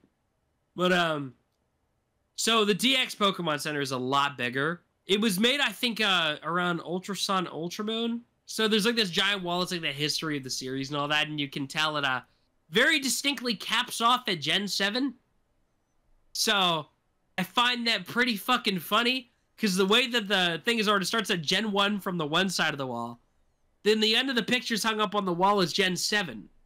Then they have the statues of the Paldea starters next to it. So it's like, with the way it's presented, it's like, fuck, did they just skip Sword and Shield? It's no Gen 8. It's gone. That's wild. But yeah. It's weird. I mean, Gen 8 kind of went by and I didn't even like, even though it was so controversial, like I don't even think about it nowadays. Yeah, it was kind of crazy. But, so the DX Pokemon Center is actually a lot nicer, I'd say. Just because it's bigger. It's way bigger. With, bigger, like, there's a whole dedicated plush section. Oh, boy. And I got myself a giant Clodsire, which would prove to be a pain in my ass later. How but big basically, is it? because I already spent, it's pretty fucking big. There's a reason that, at the first Pokemon Center, we got the, giant-sized tour bag. Well, the, like, you know, the giant-sized gift bag thing. The biggest size bag that I had, basically, with the zipper on top. Because I knew that I'd be buying more shit later. And this Clodsire basically took up the entire bottom of it for the whole trip. Yeah. But basically, so the first Pokemon Center, I already bought all my TCG stuff basically in one shot because I wasn't sure if we were going to hit any other ones. So I was like, this one was basically, all right, time to buy gifts for my friends. You included, Cyan. But I got like all my IRL buddies. I got them one thing of their favorite Pokemon because I asked everybody in advance and all that. Oh, did you just spoil my gift? So, I'm going to kill you. I never specifically said your gift. You just said favorite Pokemon. Oh, yeah, real fucking insightful, huh? I don't know. I got a couple of favorites. I don't know. I didn't ask you at all. I meant my IRL friends, the ones I asked. Oh, okay. I was like, hey, don't spoil, man. I want to be surprised. God damn. But, yeah. So, basically, that was just shopping for most of my friends, and then plus a giant Clodsire for myself, because I'm just fucking funny like that. So, I just went, and, it just took my time in there. I actually got to soak it in. Yeah. The thing is, but was specifically nice that after checking out, you know what comes up over the speaker in there? What? The Gen 9 remix of the Gen 5 Wild Battle theme. Ooh. And I'm like, I walked out of there, and there's just a moment of pure ecstasy, dude. It was like, yep, this is it, Luigi. There's always something wild I mean? about, like, hearing and, like, seeing, like, stuff you're into and just seeing, like, shit of it, like, just in public. It's so weird. Like, I walked in there, and, like, you could tell my parents are getting a little bored of, me waiting around the whole time. Like, the only excitement my mom had in her face in that entire segment was like, hey, could you look around and see if you have anything of Sharpedo? They did not. So, it was just kind of nice. Just kind of sat there, lived the moment, because the thing is, they had a very weird insistence on, because every single Pokemon Center I went to played the Area Zero theme at least once. You know, the very ethereal sounding one, which was, quite frankly, how walking into all these places felt. So, it was pretty majestic. Very majestic. Okay. So, quickly bouncing back to Kyoto, because I kind of left off there. I also went, while I was there, I hit up the Kyoto Pokemon Center that's there with the Ho and Lugia statues. 3 centers? That's crazy. Yeah, it was just kind of the case of, because this leads into something else. Oh, no. Because it was kind of just right in the same area as a different store that I will get to in a moment. But I went in there. I didn't buy much. I bought a giant Slitherwing plushie, though. Aw. And he's very silly. I forgot the Paradox Mons already have plushies. It released the day before I got to this Pokemon Center. The whole reason I even went to the one in Kyoto was specifically because there was stuff that was dropped the day before that I couldn't get because at the first Pokemon Center, because that was before the drop happened for the month. It was like specifically one the Clodsire deck box and sleeves that had more poison types on it. I said that to you literally way earlier. And the Slitherwing plushie dropped the same day, and I was like, it's either this or Fluttermane, and are you fucking stupid? Of course I'm taking Slitherwing. But, so now I have, one of my sons in plushie form. Hell yeah. He's very silly. Like, I remember you sending me it. Didn't we make a joke about how Hydreigon looks the exact goddamn same? Yeah, I think we did. But, here's the thing, though. Where there is rain, there is thunder. And very close to the Kyoto Pokemon store is the Nintendo Kyoto store. This is the one I actually wanted to go to while I was there. So, we went to the Nintendo store there. It's the one with the Mario and the pole and the rooftop. Very nice. I think we mentioned it earlier when I said about the amiibo, but I got some amiibo there. Got some stuff for some friends. Got some stuff for myself. I got Novice a little thingamabobble. I'm not gonna spoil because you might be watching this. No, you're thinking of Novice too. That's awesome. Yeah, I did. And he sent me his address without hesitation. I said I'll have to mail it. So when I get back, I'm like, Jesus, dude, I don't come home for like another week and a half. But yeah, so I'll also have to mail that out to him when I get a minute. But yeah, I got some stuff there. It's a very lovely store. It's very nice going in there. It's like seeing the giant wall of amiibo. It's like, fuck, man, it's like 2016 happened. Yeah. You know what I mean? You don't see amiibo in stores anymore, and it sucks. You just don't, but you walk in here, it's like, holy fucking shit. This is what the part where I called Cyan and was like, dude, fucking pick up the phone! They got the Mii's! Until I found out, like, he just got it. I was like, I feel bad. I feel bad. I was like, wow, man, way to burst my bubble. I thought I had just uncovered some lost fucking treasure, dude. I thought it was like some pirate discovering the Cave of Booty. I already found the One Piece. It's your turn now. Yeah, fuck you. We'll get to One Piece in a minute. We will get to What do you mean we'll get to One Piece? That's the next destination. Oh, boy. But also in Kyoto, the last thing we need to do, which caused a complete frenzy, because this was once again the point where everyone's food meter was running low. And I'm in spaz out, I need to record something specific mode. Do you know about the Pokemon manholes? Oh, yeah, you made a short about him. You said you were looking for... I made a short about it. You were looking for a Darmanitan one. I wanted to get to the Darmanitan one in Kyoto, and I sure as fuck did. You found it? I did. I'm trying to get the photo from my camera roll real quick, but this caused a frenzy where my parents, frankly, did not understand how much this goddamn manhole meant to me. But this manhole meant a lot to me specifically. This is my One Piece, as I called it. Every time you say manhole, is my fucking One Piece. Every time you say it, I can't. I know. Shut up. It's my manhole. I sent the picture and chatted me with it.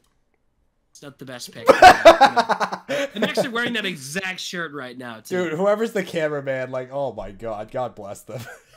Yeah, that would be my mother. But yeah, so basically, frenzied the fuck out, and I actually did get to see it in person, and that was like absolutely fucking amazing. It's so hard to describe. Should like teabag the manhole. Yeah, but this was the point in the entire vacation where I was like, okay, so I'm kind of checked out on Pokemon centers specifically. I've hit up a couple of them. I'm good. Foreshadowing. So next up was a good old transfer day to get to Osaka. Pretty long train ride or whatever, and then we get off and we're like, okay, so let's think about this thoroughly. We get a little while to the hotel room, and I'm like, I see out of the corner of my left eye, Capcom? Why the fuck is there a Capcom logo there? Capcom. I shimmy a little bit to the right. Inside the train station, there is a single floor in a shopping mall that is loaded with themed stores. Oh, boy. Like 5 of them, like, Mom, Dad? You guys mind if we do a little detour? Mom was like, yeah, I planned this. Right. She fucking did not. Because the thing is, yeah, they probably would not have gone, but here's the thing.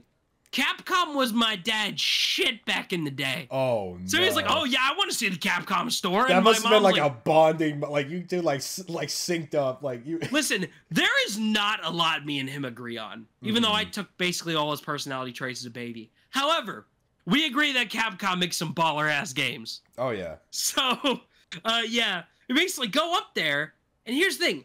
Let me just, off my mental list real quick. There is a Capcom store, Capcom Cafe included, which we did not go to because it was fucking Monster Hunter themed. Eat my ass. You don't like Monster Hunter? I like Monster Hunter, but I'm mad that it wasn't anything else. Oh, that's fair. Like, I like Monster Hunter, but I'm not a fan of Monster Hunter. There's a very, very critical difference. Yeah, of course. And it was the entire little store at the time was themed for the 20th anniversary of Monster Hunter. So, also, Monster Hunter will also be another reoccurring thing in this trip. Specifically in Osaka. But, so, Capcom's there. And right next to that, Square Enix store. Oh. Apparently it was some pop-up thing that was happening there at the time. And there was Octopath stuff. I would have lost my mind. Dude, I wanted to get some for you, but the problem is the thing is we didn't get like a coin locker or anything. So I had to carry all my shit with me the whole time, and I was losing my fucking mind. So the thing is, I couldn't figure out, I was like, what the hell would I get? Because there wasn't like small Octopath stuff.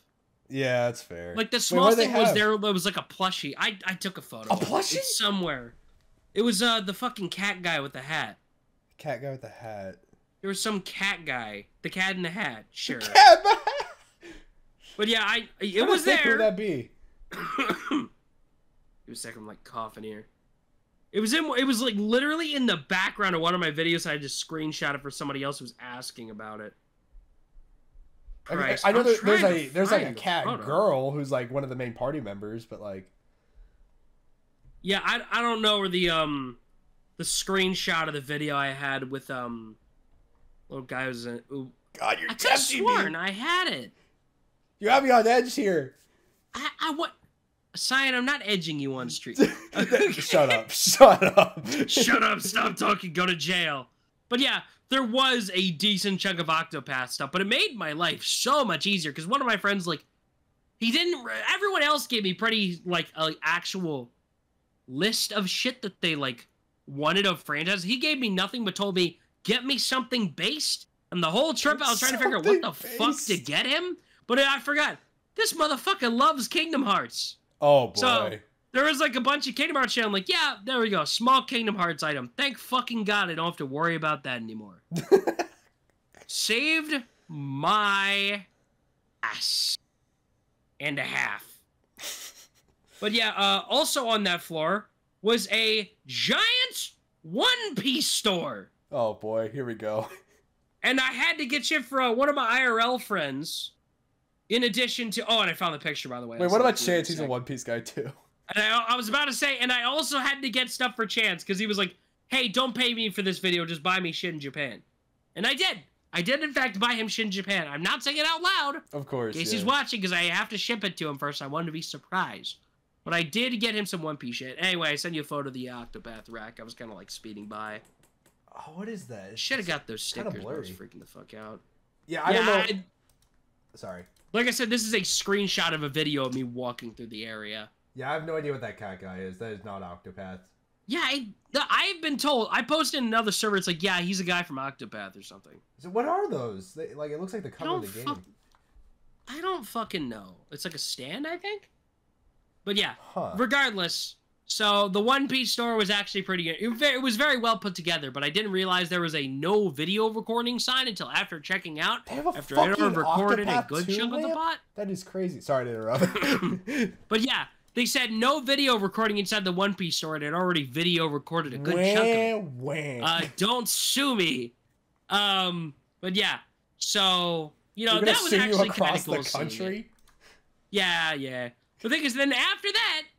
Is right next to each other, Pokemon Center Osaka and Nintendo Store Osaka, which I'm gonna be blunt, I bought nothing from. But that's the 4th Pokemon Center. There's got to be something there. I wanted to, but here's the thing, because the worst part is that the Osaka Pokemon Center was packed. Like, it was fucking slammed. Like, the line was going out and around of the line queue to check out. Because the worst part is, they had the Darmanitan and Zen Mode plushie. They did. It was right there. I saw it on the shelf. Like a sitting cutie? Yes, the sitting cutie. Oh my god. And I'm so fucking mad because I wanted to buy it, but my parents were like, we're not sitting in that line. I was like, you're right. You're right. So, I got my selfie with Koraidon, the giant Koraidon statue that there, walked away, turned around, and the line was now even longer past Koraidon. So I was like, Jesus Christ. But, yeah, so I didn't buy anything. And then the Nintendo store in Osaka is where they have, like, the giant statue of, like, you know, Isabelle and the Inkling and all that. Mm-hmm. So I got my photos of that as well. So I got little photos there, but I just didn't buy anything. Because honestly, it wouldn't have fit in my bag anyway. Because I will get back to the Clodsire real quick. Because I said I have the giant souvenir bag. By this point, it was completely full. I had reorganized it several times to keep compacting things in there. But at this point, it was completely stuffed. Cannot fit anything else in there. So I'm carrying this giant gigaton fucking bag because my parents obviously aren't carrying it with me. Mm-hmm. So, yeah. Yeah. So I was kind of buying these, like at the Capcom store, I literally got a single Gachapon capsule. The Street Fighter thing was like a handkerchief in it or whatever. And they got a little Mega Man plush beanie guy. So, because I was like... Nothing at the Nintendo store, though. That's crazy. Nothing. The line was long there too, by the way. I guess that's fair. Like I guess this is clearly it was basically like a giant toy store floor, basically. Mm-hmm. So I'm not shocked, but at the same time, Jesus Christ. But yeah, so oh my god, I keep coughing. Oh, you're finally dying. You were doing so good for a while. Let me get some of my drinks real quick. Yeah. You were doing Soda shaved me. You were doing so good. You were like actually like lasting a while. This has proved that I definitely can stream again. No, so. My durability test. But yeah, Osaka, we also went to, Universal Studios there, so we could go to the Nintendo World spot. And I would also like to say, my mom found out literally while we were there that there was also a California one. Was like, we could have gone to California. I was like, shh, that one doesn't have Yoshi. So we went in, and after some extremely surprisingly long banter about who was gonna get which band, and so we were just like, fuck it, I'll take Mario. Because my dad basically was like, I was like, I don't want to get Daisy though, because I don't have a Daisy amiibo. My dad went, that's gay, and I'm like, man, fuck you. I bought the Daisy thing later, by the way. I bought it before we left the park. So I now have a Mario and a Daisy one. But yeah, you can't stop me. He said that was gay. I was like, you motherfucker. And I know my mom wanted the Peach one, so I'm not going to get her to get it. But yeah, so basically it's heaven there. Like, if you've watched any of Novice's shorts where he looks so happy there, you know what I mean? That's how I felt. Pure, unadulterated whimsy. Oh, probably. At all times in there. Just, we waited in the whole ass line for Mario Kart, and you know, we could have been walking around, exploring, doing more Easter eggs and minigame. Fuck that. It was worth it for that Mario Kart ride. That's the best ride in that whole fucking park. Because, I'll talk about the other stuff in a second, but, like, the Super Nintendo World is fucking amazing. Mm-hmm. It's so hard to talk about, because it's hard to quantify the feeling of being there into words. My dad was losing his shit the whole time. He could not fit on the Mario Kart ride, so he didn't even get in the line for it. Aww. He was just having fun in the park. He was just straight up enjoying himself. We're like in the ride, my mom and my brother and me. We're just sitting there waiting. You know what he does? He sends us a selfie with Toad. He's just hanging out with Toad. Because here's the thing. Apparently, everyone was basically fighting like hell to get up to Toad, and my dad was like sitting there in the back, kind of like if I get up there, I will. But like everyone else was like getting like an argument and shit in the crowd. Toad calls him up to the stage, apparently. What? And they take a selfie together and shit, and everyone else in the crowd was getting mad because they called him up first. Because I guess they were there but they were fighting or whatever, so I was like, fuck it. Well, fuck off. Here. Toad chose him. Come here, giant fat American man. It's like, dude, it's like Master Oogway calling out Poe. Like, it was his calling, dude. Leave him alone. Literally, it was fucking hilarious. Honestly, I'm shocked he got Luigi and not Toad. I figured he would have gotten Toad. Dude, I would complain. I fuck with my homie Toad. I fuck with my homie Toad. That's what I'm saying. But yeah, so it's, yeah, it was just some fun. He was just off enjoying himself, like enjoying the scenery and the music and all that. Because keep in mind, he played Mario when he was a kid too. Not the same Mario, but you know. So it was kind of like a magical experience for all of us. Because listen, my parents do not fuck with Pokemon. They do not. Yeah. Like, listen, they've never gotten it. The series is too Mario big is at this something point. That they like, perfectly understand. Yeah. Like, Mario is something they quantify and they love. So it's like, it was very interesting. I also had to explain to them what Pikmin were, which was very funny. So the whole time we were there, they started like, oh, Pikmin. They kept pointing them out, and I was like, Pikmin. So I don't know. Wait, was it actually Pikmin, or was it just funny. Like a random flower with eyes? No, it's Pikmin. They were actual Pikmin. Imagine. But yeah, so one thing that I will specifically say though is that as one of my little graduation presents, one of my uncles just sent me a Universal gift card for $100. So I have nothing better to do with it except conveniently buy a season pass before the Orlando Universal opens. Mm-hmm. It's engaged to the new. Because the thing is, what they're doing in Orlando is that they're opening both DK and Mario at the same time. Ooh. In their own dedicated park, Yoshi included. They did not bring Yoshi to California. So, which by the way, the Yoshi's Island ride is. Oh, excuse me. It is really bad except for the Mario Galaxy cameos, which I thought was fucking cool. I fuck with We Mario didn't Galaxy. find Rosalina. I wanted Rosalina, but we couldn't find her. Aww. But yeah. So it was very nice seeing Captain Toad in the little Yoshi ride. I want to go to Nintendo I also World met a so developer badly. for WayForward. That was interesting. The only YouTuber who hasn't been. God damn it. Yeah, I know. Honestly, I'd say it's worth going. Maybe not maybe not the California one, considering the Universal one's going to open next year and it's going to be a lot bigger. We're going next time, Mystic. You and I'm coming down to Florida. We're going. You got it, dude. You fucking got it. We're going. Dude, our trip together, like, I don't care where it is. I want it to happen next year. Next year, I want to make a promise so badly. Dude, abso-fucking-lutely. Once it opens, I'm going to definitely buy a season pass. We just gotta shoot the shit. We just gotta go there. Yeah. Hello, everybody. We're coming to you for Wooper Watch live from the Mushroom Kingdom. Wait, when is it opening? It's the date I think is 2025. If you want to Google it, go ahead. Yeah. So, but okay. I want to specifically say I am pissed at Donkey Kong because the park thing did not open there for like another couple months or two or whatever. But the problem is that they had to cover up the Donkey Kong door that was there. Because they were working on construction behind it. Door. The DK door that's been open in Japan since the park opened, there was a giant Donkey Kong door to tease the new land. I wanted to take a photo in front of it, but no, it was covered up because of the construction. Yeah. So, pissed me off. But next year we'll make it happen. For fucking sure, dude. I think it's a good time next year. But yeah, from one complete total whiplash. After we were done with Super Nintendo World and went home, the next day we had to wake up bright and early to get our ass down to Hiroshima. Yes, that Hiroshima, the one we bombed in World War II. Yeah, so I am dreading having to write this part of the video. Yeah. For when I finally get it, I'm fucking dreading have to transition from Super Nintendo World to Hiroshima.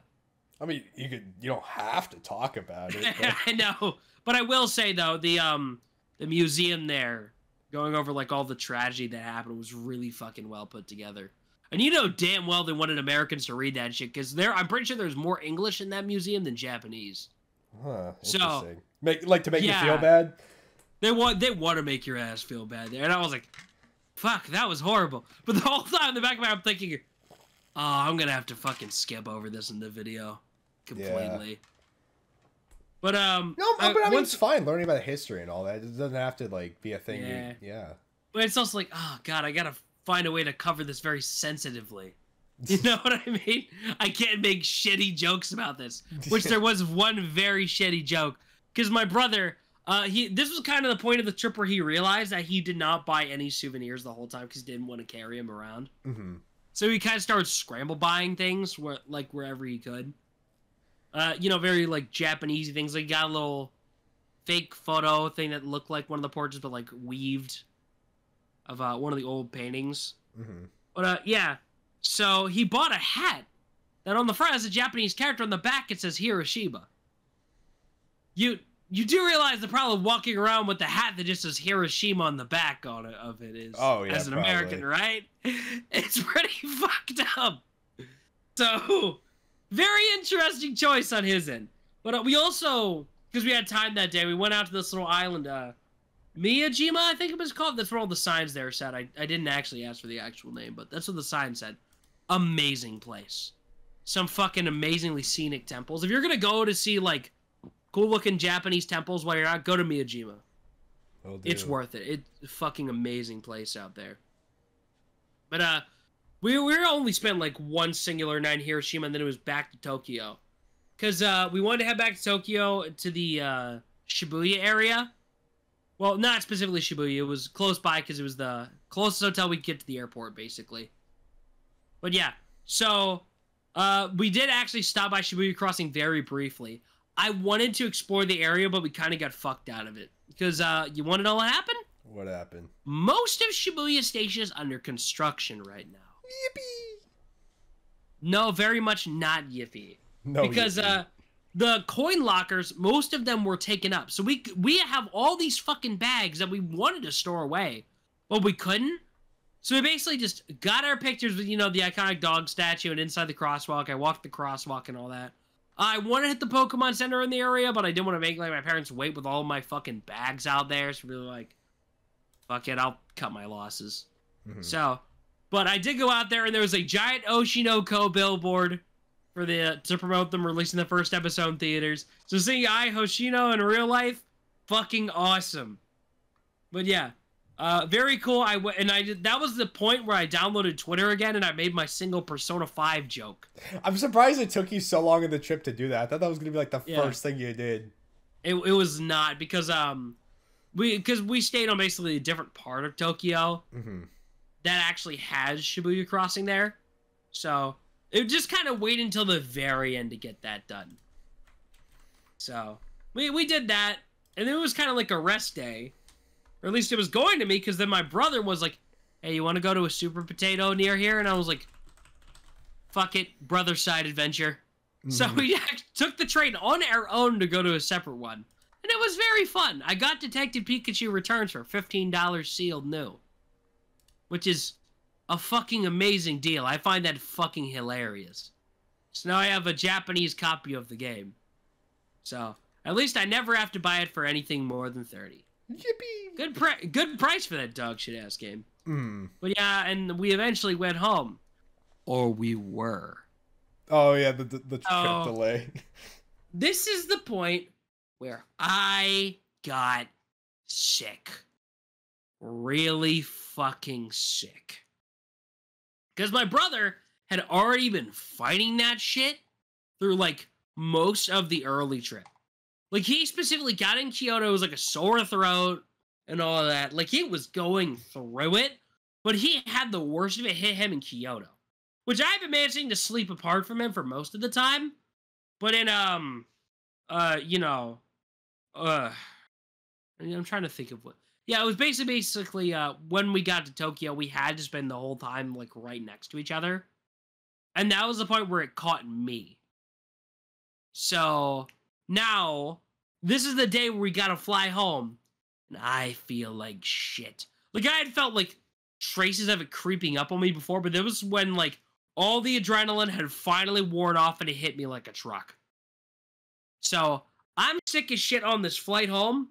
I'm trying to watch anime, which, by the way, recommendation, do not watch subtitled anime on a plane. It's just as bad as reading. Arguably worse. You still there, Cyan? Yeah, I'm just listening. Okay, I'm just making sure you're alive. But yeah, so that plane ride was fucking miserable on the way home, especially considering we didn't have the first class seats. So, like, hell, if I could at least try to sleep, I sure as fuck didn't. It was like when the conscious sleep where you close your eyes, but you could still very freely think and feel your surroundings. Said surroundings including a crying-ass baby behind me who would not shut the fuck up. Every 30 minutes, you go, where? Again, like, oh my god, who brings their fucking baby on a 13-hour flight? Oh, it's same with movies. Like, who the fuck brings their baby to the movies? But, like, okay, the movies is one thing. But 13-hour flight, shut the fuck up. Kill that baby. I wanted to throw that fucking baby out the window, bro. I was losing my shit. If you look at my notes, because I took notes of the whole trip to keep things organized, I was tweaking, bro, on that fucking plane.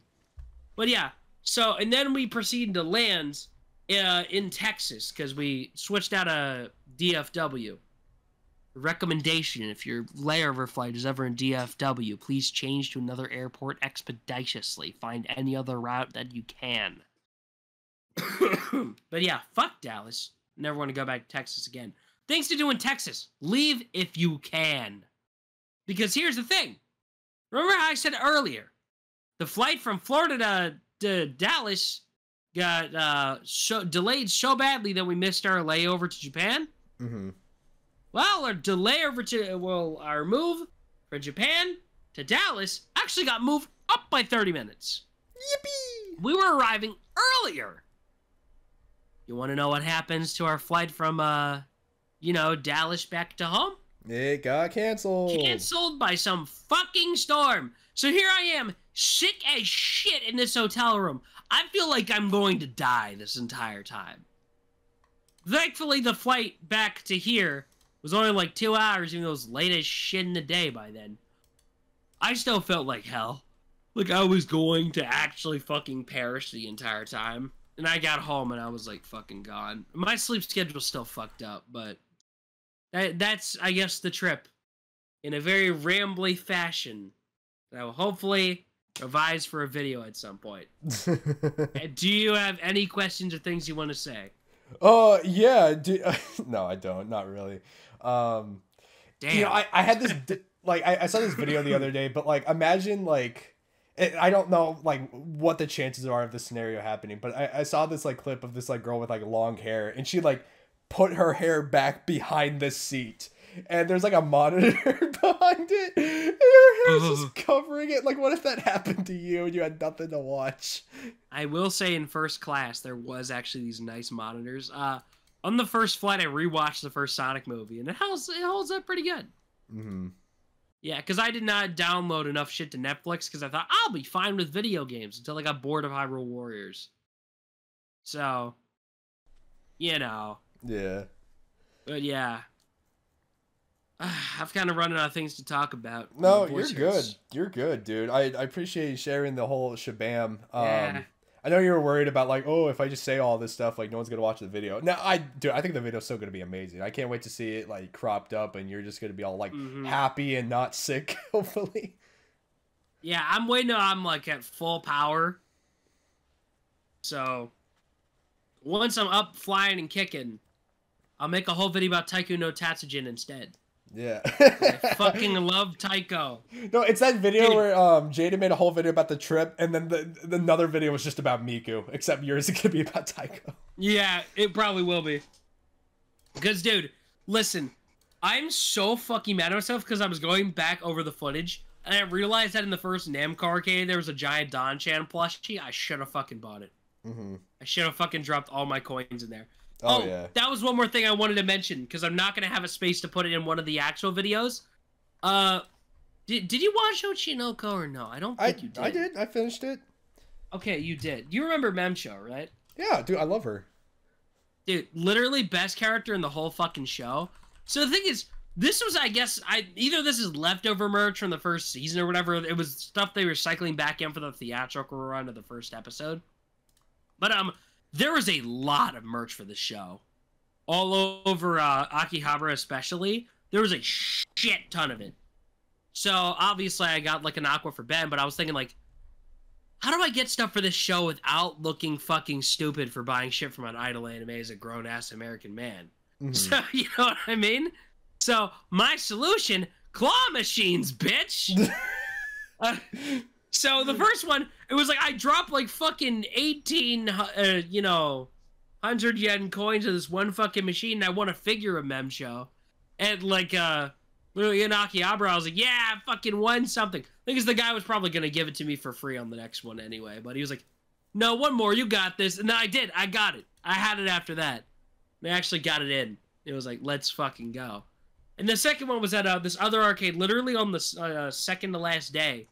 We were just fucking around in Tokyo on that rest day where after they had already gotten like a nap or whatever, like, well, how do we kill some time? Well, there's a couple arcades around here. And we just kind of chilled in one for a little bit. But yeah, and then I proceeded to win a second Memcho. Not a figure this time, but a keychain-sized plushie. So, that's adorable. Yeah, listen, I don't have, like, waifus. I'm better than that. But I now have a waifu I'll gamble for. So, I'm no longer better than that. I've officially decided that this character is not my wife because she has come to me from an arcade claw machine. Welcome to degeneracy, Mystic. We're back! We're so fucking back! No, like, Mem's like 25 anyway, so I mean, you know, she's... You know. Yeah, I mean, she's turbo legal. Yeah. We're fine. We're good. We're okay. I still love that bit. complications. I love that because that's what people do in like the entertainment industry. They lie about their fucking age, and that's her whole character. If I had to go back to when I was watching it with Ben for the first time, I'm pretty sure when I first found that out, I typed "she's legal" in all caps or some shit. I gotta double check. She's legal. Let's fucking go. That fucking like assistant went up to her. She says like, that bone structure. You're not fucking 17, you liar. It is peak. Which, by the way, season 2 is coming out. I saw the trailer. It looks nothing like Ocean. There was a trailer? Yeah. I didn't know there was a trailer. We probably could have put it in the news announcement, but yeah, there was a trailer. Motherfucker! I didn't no! Oshinoko season. It looks nothing like season 1. I think the idea of it is that like freaking Aqua's gonna do acting. He's in this like show or whatever. Shit, there is a trailer for season 2. Yeah. Fuck, I didn't even know. I'm excited. I'm sorry. I just forgot you were a fan. Did they give a date yet? It should be August. I might be wrong. Or, let's fucking go. That's sooner rather than later. It's either July or August. I recall. Please be July. Please be July. Please be July. Please be July. Season 2, really. Let me check real quickly for you. July 3rd. We're so fucking back. I need my wife. This is fucking. I miss my wife. I need Mem. I need her back. I need Mem show back right fucking now. My claw machine wife is calling. Yeah. I'm not taking the figure out of the box, by the way. I can't do that. Dude, I remember she will probably sit directly on top of my PC. I remember like hearing about her and being like, "Oh, she's a YouTuber," and I'm like, "It's gonna take more than that." And then it's gonna take more than. Actually, I'm 25. Oh. Yeah. Hell yeah. I'm cool to wrap it up if you're done. We're almost at the 2-hour mark again. Oh, really? I've just been just kind of shooting the shit and talking. Well, I hope you guys enjoyed the early look at the no pictures version of the vlog. Please, Stripe, if you would like to leave your deranged comment, do so now. Go ahead. Be sure to go watch Mystics. Like, it's not out yet. I don't know when it's gonna be out, but I'm not giving an estimate as to when it'll be out. It'll be done whenever it's fucking done. Mm-hmm. Be sure to go watch that. I will start saying by the time this does get published, I'll have started. Well, I literally started the day before doing this, but I started pushing out shorts based on stuff from the vacation. So that shit is actually out and it is real. So go watch those. We'll be there. Yay! Yippee! All right. Hey guys, thanks for watching. Make sure to like and subscribe if you're on YouTube, and if you're on I almost said if you're on TikTok. If you're on Spotify, make sure to give us a 5-star rating, or however it works. I don't fucking know. Also, leave a comment on YouTube. What's our question of the day gonna be? What's your waifu? Fuck it, we're talking about what is your fictional waifu? And if she's under the age of 18, I'm deleting your comment. Damn. I will not have mercy. No. Leave it up. Then the police can come find them. Oh, true. Yeah, we'll let the police handle it. It's just, I'm just imagining in my mind, if she's under the age of 18, I will be deleting your comment. It's like the fucking thunder strike in the background. No, sir. Don't delete the evidence. I will be deleting your comment. You should get. Okay, but yeah, that is it for this wonderful, wacky episode of Wooper Watch. Thanks for watching. I hope you all have a great day. Go get some sleep or something, man. You probably deserve it, because I need some too. God forbid. Bye. Bye-bye.